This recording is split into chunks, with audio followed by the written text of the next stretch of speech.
এই বাজেটে জুলাই আকাঙ্ক্ষার প্রতিফলন হয় নাই। বাজেট বিশ্লেষণে যেটা দেখা যায়, এটা গরিব বান্ধব নয়, জনবান্ধব তো প্রশ্নেই উঠে না। জুলাই অভ্যুত্থানের এই রক্তাক্ত ইতিহাসের উপরে আমাদের জাতীয় সংসদ গঠিত হয়েছে। সেই সংসদে প্রথমবারের মতো একটি বাজেট বর্তমান সরকারের অর্থমন্ত্রী দিয়েছেন, যাতে আশা করেছিল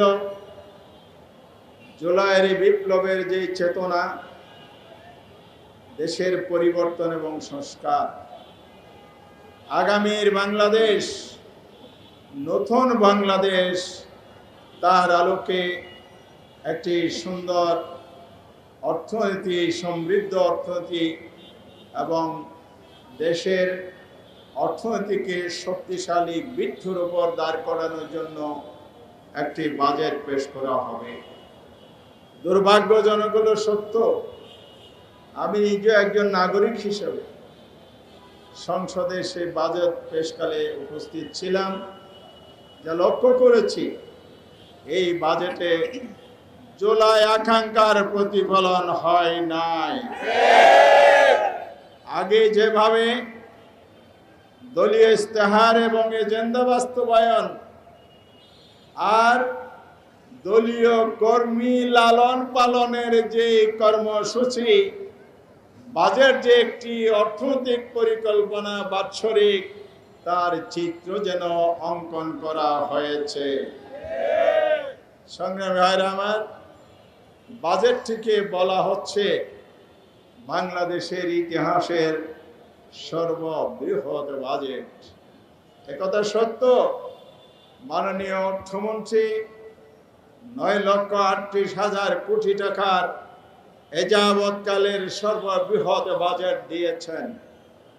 তবে সেই বাজেটের যে দর্শন এবং যে নীতিমালা আমরা দেখেছি, বাজেট বক্তৃতার মাধ্যমে যেটা স্পষ্ট হয়েছে, এই বাজেটটি হচ্ছে একটি বিশাল ঋণ নির্ভর বাজেট। এটা একটি বড় ধরনের ঘাটতি বাজেট এবং বাজেটের যে আয়ের উৎস, সেই আয়ের উৎসের যে বৃদ্ধি এবং আমাদের সম্পদ এবং সম্পদ ব্যবস্থাপনার যে দক্ষতা, অবকাঠামোর দিক থেকে, প্রাতিষ্ঠানিক কাঠামোর দিক থেকে অত্যন্ত দুর্বল বিচ্ছির উপর দাঁড়িয়ে এত বড় বাজেট বাস্তবায়ন কখনো সম্ভব নয়। কারণ অতীতে দেখা গেছে, বাংলাদেশে সাম্প্রতিককালের যদি বাজেটের যে প্রধান আয়ের উৎস হলো এনবিআর এর মাধ্যমে রাজস্ব আয় করা। এই রাজস্ব আয়ের লক্ষ্যমাত্রা যেটা ধরা হয়েছে, গত বছরের আদায়কৃত কর আয়ের দ্বিগুণের চাইতে বেশি।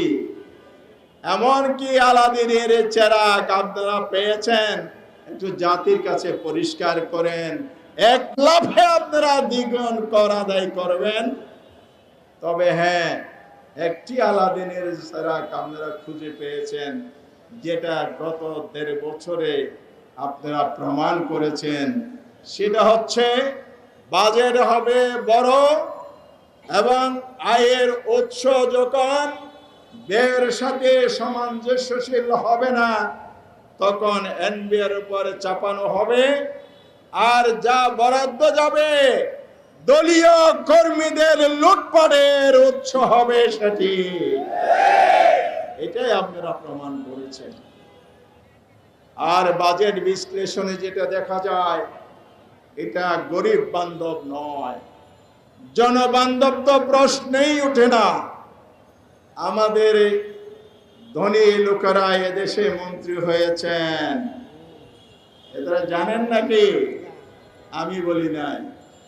গতকাল যখন পার্লামেন্টে আলোচনা হয়, একজন মন্ত্রী খুব গর্বদম্ভের সাথে বললেন, আমি কোনো গরিব মানুষ নয়, আরেকজনের গাড়িতে চড়বো, আমার 4টি গাড়ি, 4জন ড্রাইভার আছে। আপনার এই আয়ের উৎস কোথায় জাতির কাছে প্রকাশ করতে হবে। এরপরে বাজেট যারা দিয়েছেন, প্রণয়ন করেছেন, তারা যেহেতু ধনিক শ্রেণী, এই জন্য গরিব রক্ষা নয়, এটা হলো ধনী শ্রেণীর স্বার্থ রক্ষার বাজেট হয়েছে। গরিব মানুষ, মধ্যবিত্ত শ্রেণী প্রচন্ড চাপের মধ্যে পড়বে এই বাজেট যদি বাস্তবায়ন হয়।